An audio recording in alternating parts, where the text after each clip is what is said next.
Just like that, boys and girls, the Chiefs keep finding ways to win, okay? Mahomes finished with 2 touchdowns and a 74% completion percentage. It's his 6th career postseason game where he threw multiple touchdowns and completed 70% of his passes. That ties Tom Brady and Drew Brees for the most in NFL history.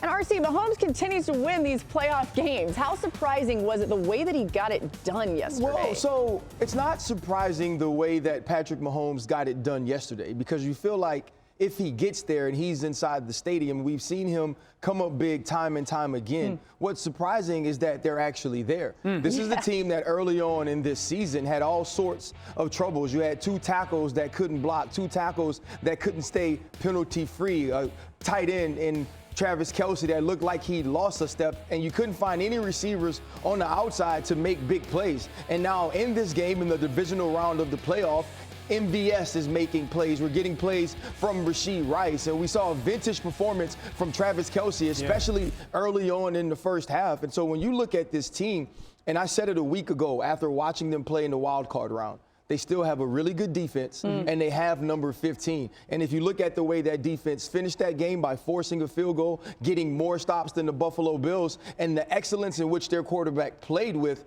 it's not above expectation that we're seeing them in the AFC Championship. Yeah, they played clean and they played big, and I think this was their best game plan this season by both Andy Reid and Matt Nagy of, hey, how are we going to attack this very specific defense? One, they put a bunch of tight ends on the field. There's that 13 personnel, 1 back, 3 tight ends. They set that bunch formation to that side. Now, when they set it, Taron Johnson for the Buffalo Bills, number 7, who's their nickelback, has to go to that bunch. They shift out of it, and then they run exactly at number 7. Now, why do they do it? They pin the edge, and then they've got big people blocking little people. This is a theme that has consistently shown up really across the NFL over the last 2 years, but certainly when you play Buffalo, because they love to keep Johnson on the field. He's just a tremendous player. There's these Johnson to the passing strength now because the 2 receivers at the bottom. Then they motion, balls on the left hash. They're creating a 4-man surface top side, but Johnson is still at the bottom of the screen because that's the passing strength,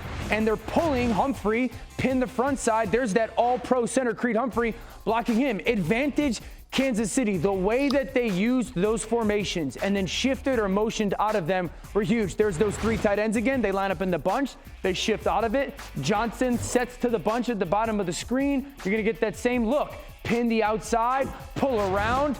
Again, there's a 125-pound advantage by the Kansas City Chiefs offensive line when it's blocking a nickel and a corner. And I thought it was fantastic that was the plan by both Andy Reid and Matt Nagy. Set those formations, shift out of them, and run exactly at the lesser people.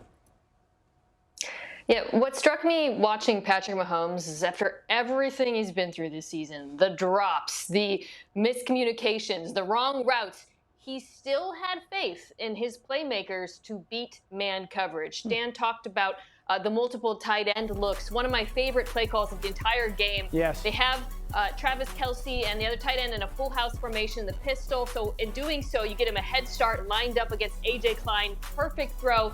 Patrick Mahomes trusting that his tight end would win there. And then MVS, you talked about him. Both of his deep plays were against man coverage, the slot fade and the crosser. Look, guys, I'll be honest. If I was Patrick Mahomes, I would not throw at Marquez Valdes-Scantling in this game. I wouldn't have trusted him. But the fact that he did and then delivered a perfect throw and that MVS came up for him, that's why Patrick Mahomes is different. I really think that trust that he kept stuck to it over the course of the season paid off in the biggest moment. Yeah, you guys talking about Kansas City. I firmly believe, and we talk about this as the season goes along, when we get to this point and we have these quarterback conversations or team conversations, we talk about championship pedigree, but we also talk about how the game is played on the margins. It's no longer about the overall team. It's this specific 3 hours where we have to make a few more plays than the next team. And when you go to this sequence in the 4th quarter with Buffalo, you look at these continuous missed opportunities by this team. This was almost an interception. That's Kansas City making a play. This right here is the fumble by Josh Allen that was fortunately recovered by Buffalo. If you just fall on it, it's not a scoop and score. You look at this particular play, a missed opportunity again, and we've lamented about it. And look, there is an ease of putting this on Josh Allen, and rightfully so, because there were some plays out there to make. But when we get into these playoffs and we start having these conversations about what separates these teams, Obviously, we go to the quarterback play. But more importantly, we go to the plays that are made on the margins. And as that sequence just showed in the fourth quarter, Buffalo came up short a few plays than Kansas City did in order to get a win. No, Marcus. Don't you say Buffalo came up short. Don't you say that a quarterback could have made some more plays. Marcus, I know you didn't show that Trent McDuffie should have had an interception and that if Trent McDuffie wouldn't have touched it, that L'Jarius Sneed would have picked it off. Marcus, I know you didn't talk about him rolling out of the pocket and not throwing the ball to Dalton Schultz when Dalton Schultz was open. I know you didn't talk about him holding it and waiting for Shakir to clear and throw it past the safety instead of hitting Kincaid or instead of hitting Stephon Diggs. No, that didn't happen because all that happened was Stephon Diggs dropped the ball. Josh Allen didn't fumble the ball and Kansas City didn't fall on it. Josh Allen didn't try to throw a pick and Kansas City didn't catch it. All that happened yesterday was Buffalo continuously let Josh Allen down. Ain't no way other things happen in a football game that you sometimes gotta play through freaking adversity, and guess who did it for the third time in the playoffs was Patrick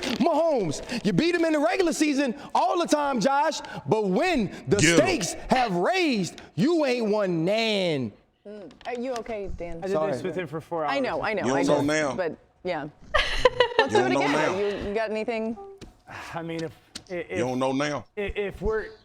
If we got one big play down the field caught, it's a different game. Credit Kansas City for their win. Unbelievable. Hey, Dan, it's an issue when you say that's what we're saying. It's on the margins. It's an issue when you say if we get one big First of all, who is we? And Baker Mayfield intercepted by Derek Barnes. You saw his reaction. You know it hurt. He said it broke his heart to lose this game. But the Lions win, and they're headed to the NFC Championship for the first time since the early 90s. What a start to Jared Goff's postseason career with the Lions. He's just the 5th player ever to throw for at least 550 yards with 0 interceptions in his first 2 playoff games with the team. He joins the guy he was traded for, Matthew Stafford with the Rams, Tom Brady with the Bucs, Josh Allen with the Bills, and of course Patrick Mahomes with the Chiefs. Dan, how did the Lions scheme yesterday set Goff up for such success? Yeah, they majored in the pass game high-lows. They put a bunch of people short and then had people coming behind, and they were just putting defenders in conflict. Multiple options at the bottom of the screen. It's fantastic. They got Gibbs next to Jared Goff. 3-by-1 at the bottom. What they're going to do is have what we call a pivot and then an in route up top. Now it's zone defense. You're reading this deep to short. He's putting that conflict defender. If that defender decided to stay low, he throws it behind. If he goes back, he throws it short. He stays low. Jared Goff replaces him with that in route. That was really the premise of it. Josh Reynolds touchdown. He has what we call the end line. Get it 1 yard to the end of the end zone and break it in, and then a short by the inside receiver to get right to the goal line. You get in vision of that underneath defender, and you throw opposite of that underneath defender. If he stay deep, you throw it short. If he stays short, you throw it deep. Fantastic. This was the theme from Ben Johnson, putting those really hook and or zone defenders in conflict. Jared Goff was very good with his eyes, ball out on time, and everyone was on that wide receiver or tight end's face. Yeah, and for me, I love that you started with Jahmyr Gibbs' alignment because I think he's the catalyst of this offense. If you go back to that Monday Night Football game versus the Las Vegas Raiders when David Montgomery was injured, that's when we started to notice who Jahmyr Gibbs could be within this offense. We thought he'd be a gadget guy, someone they had to use in different and various ways just to get the football in his hands, but he's turned into a guy who can be an in-between-the-tackles runner. We've seen him on the perimeter. He's also been huge in the pass game. And I remember sitting at the draft and us returning to the stage the next day and saying, okay, you picked Jahmyr Gibbs 12th overall. That seemed a little high for a running back. Now looking back at that draft, that was a great move by this team. He's added a dynamic aspect to this run game. And when you think Jahmyr Gibbs, you go Brian Branch in the second round, also Sam Laporta and Jack Campbell. Go ahead, Mina. Stop. Every time. So, Brad Campbell, the GM, he gets a lot of praise, deservedly, for this draft, as Ryan laid out. But I want to highlight his very first draft pick in Detroit the year before, the right tackle, Penei Sewell, because I could not take my eyes off of him in this game. Him and Jahmyr, because, yes, to quote Marcus, that big fella was moving. When they pull him to the left, power counter, whatnot, you're using pass protection. But when they pull him, I am telling you, there might not be a better tackle on the move in football right now. The speed, the physicality, what he was doing for them in the run game was spectacular. And I'll tell you what, San Francisco's worried about that based on what we saw this weekend and then what we saw in this particular game, him pulling and clearing the way for Gibbs. It never fails. We've been doing this show together for a while now, and my spirit animal, Mina Kimes, always comes out in the playoffs and start talking about the big fellas because it always matters. Okay? And here's the other thing. The way that Dan Campbell speaks about this team, he actually defines it when games are going on. He actually lives up to all of the things that he says to us in the media and to his football team. Y'all, this is 4th and goal. If you don't get this, it's points off the board. Yep. Dan Campbell doesn't draw up anything intricate. He doesn't draw up anything that's going to try to confuse the defense. He ran right at Vita Vea. And this offensive line and the movement that they were able to get on this particular play, I think personifies who the Detroit Lions are. That's why, as I heard Dan and RC talking this morning, and me and MK talked about it as well, that's why we think this team can go to San Francisco and legitimately have a chance to win the football game. Because of the line of scrimmage and because of their belief in their line of scrimmage. It's going to be a great NFC championship because this thing is built in the image of what Dan Campbell tells us all the time. Have you started thinking about the Lions in the Super Bowl yet, or you're not there? I think I'm going to pick them to win. So yeah. Okay. Wow. There we go. I also don't know who the comp is for Jahmyr Gibbs. We got to figure that out by the weekend. From a explosivity standpoint, it's Chris Johnson to me. But in the pass game, I agree with Marcus. He could be used like Marshall Faulk. And we also sometimes forget how dynamic LaDainian Tomlinson was as well, catching the football. Man, those are some pretty big company names to be. Let's talk about Brock Purdy, actually. Before that game-winning drive, Purdy really struggled. He was 17 for 32, was off target on 35% of his throws. He got it together when it mattered most, okay? He went 6 for 7 on the game-winning drive, and his only incompletion was that drop by George Kittle. But, Marcus, you got to still focus on the other stuff, right? How concerning was it, the play of Purdy throughout the game on Saturday night? First of all, we can give him credit for a game-winning drive. That's important as well, as we saw at the end. But it was murky, and it makes me nervous. The last 2 times that I've seen Brock Purdy play quarterback out, he's given the football away. If you go back to the Ravens game, the starter set mostly in that Week 18 game. But when I walked away from this game, y'all, I wasn't thinking about Brock Purdy after I watched the film. I thought about how many opportunities Green Bay missed to win this football game early. That is what came to my mind. So it's a nuanced discussion, and that's why I love being on this show with y'all, because we can talk about all sides of the game. San Francisco capitalized on interceptions that fell in their hands. Green Bay Packers didn't. The Green Bay Packers didn't capitalize in red zone. The San Francisco 49ers did. But when it comes to Brock Purdy, that is not going to win you a Super Bowl playing that way 1 through 3 quarters, especially if you meet the Baltimore Ravens. Fella, part of me thinks like he needed a game like that, to have to go lead that game-winning drive. I agree with you. It was bad the first 3 quarters. And I don't know how much of it was the weather and how much of it was he threw that early, almost pick 6 to Darnell Savage, and then he completely shelled up and became a hesitant player. But to go and say, hey, I have to go make these throws in this moment does matter. I mean, this end breaker is huge. They clear out that backside safety. RC and I talked about some of this coverage last week. I mean, he floats this ball as he's getting destroyed, okay, over 2 or 3 defenders, and let's credit Jennings for going up and making a tough contested catch. But this throw takes one thing, courage, okay? Not a ton of talent, courage. It does take talent, but more, you got to have some guts to make it. And then the third down throw to Ayuk, I mean, this is great coverage versus man. They're going to drop down. He does a good job of holding that safety.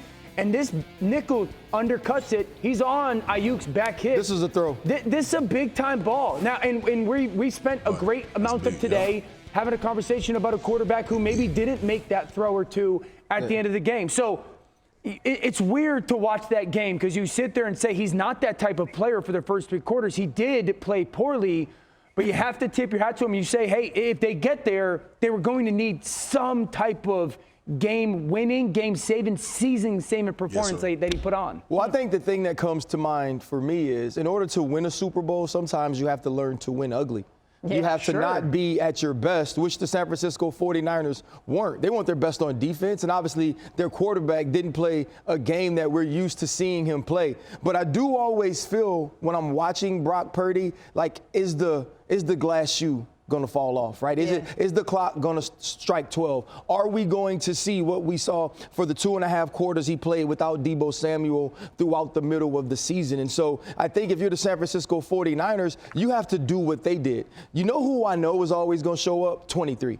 When I turn around and hand this football off to Christian McCaffrey, he's going to find ways to make plays. And he wasn't just running with skill. It wasn't just about how quick he could be or fast. It was the physicality. You think about the long touchdown runs. He breaks 2 tackles, one by Darnell Savage, another by Jonathan Owens. And then you see the speed as he gets into the open field. I think every now and then Kyle Shanahan has to be reminded of that. He has to remember that no matter how well Brock Purdy can execute in his offense, no matter how many skilled players he has on the outside, he has the #1 weapon in the entire NFL when it comes to the running back position. And you'd be smart to use him because not only will he create big plays, he can also help settle your quarterback down.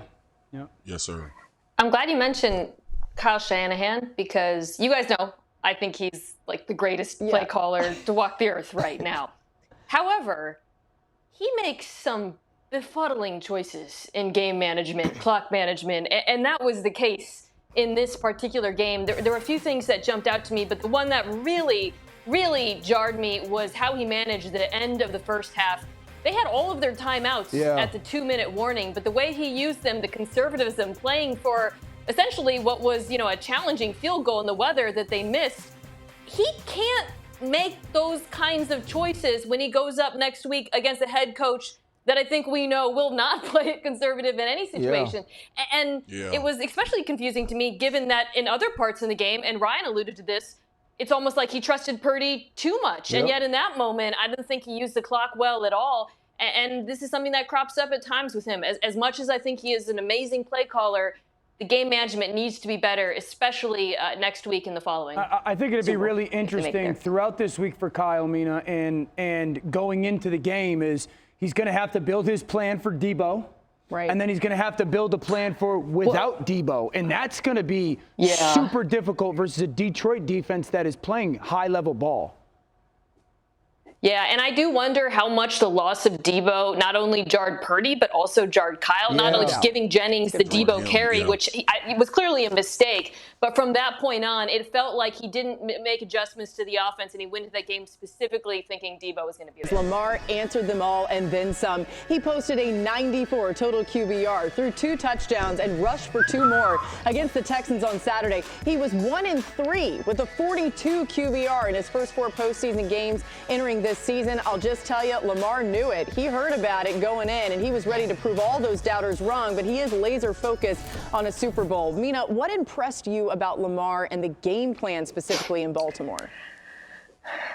Yeah, the story of the game, on offense at least, was the adjustments that the Ravens made to the blitz because they came out blitzing. And the first half, it didn't look pretty. And Lamar actually averaged a 3.51 time to throw against the blitz in the first half. In the second half, that dropped to 2.25 seconds. And what struck me watching him throw into pressure in the second half, particularly on the first drive, whether it was Isaiah Likely coming in the short motion to clear that passing lane to Aguilar, or Zay Flowers running the hitch so that Justice Hill could get the ball, was the attention to detail and the spacing. And that is what makes this Ravens offense so different under Todd Monken versus the last few years. How many times watching him did we complain, about the depth of the wide receivers, the lack of space? Whereas watching them, especially on that first drive, it was all executed perfectly by the pass catchers. So credit to the quarterback, but also credit to the offensive coordinator, Todd Monken, because he did a fantastic job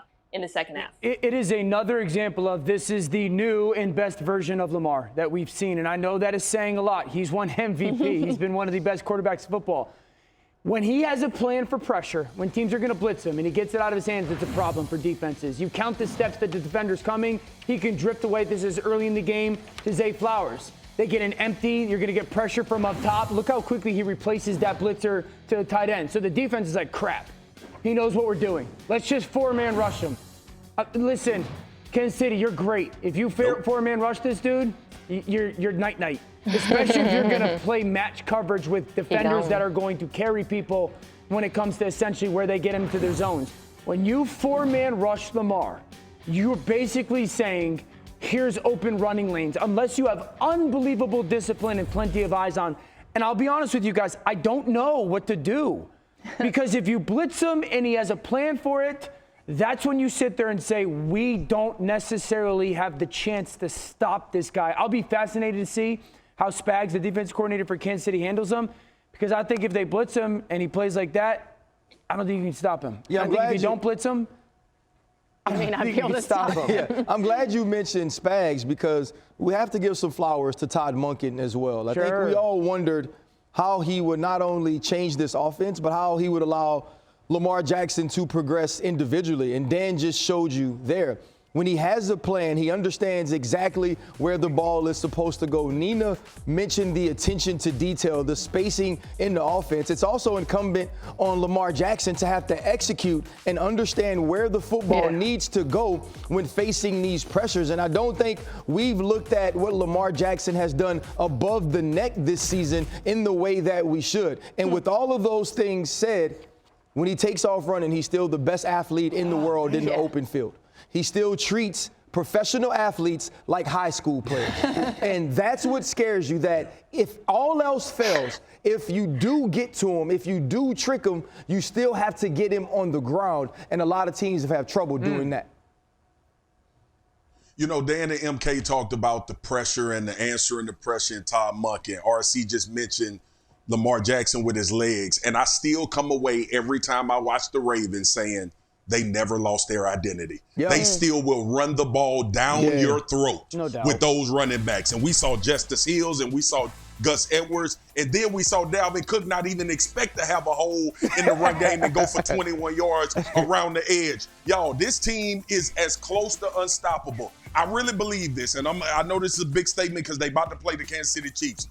I think the Ravens have to beat themselves. No doubt. I think they have to beat themselves to lose a football game. Because when you look at all of the ways that they can attack you, and we not even talking about the number one defense in the NFL that creates all kind of havoc for what you do. We'll get so there. yes, Patrick Mahomes is walking in, and if he wins this one, I'm gonna put a crown on top of his head and say he's the GOAT. Hey, straight up. One thing, guys, I was on the Texans sideline, of course, in that game, and D'Amico Ryans kept going up to the linebackers. He's like, guys, he's gonna run every opportunity he gets. You got to get to him faster. They're like, Coach, he's so fast. I'm trying. Sounds good, man. I'm trying, Coach.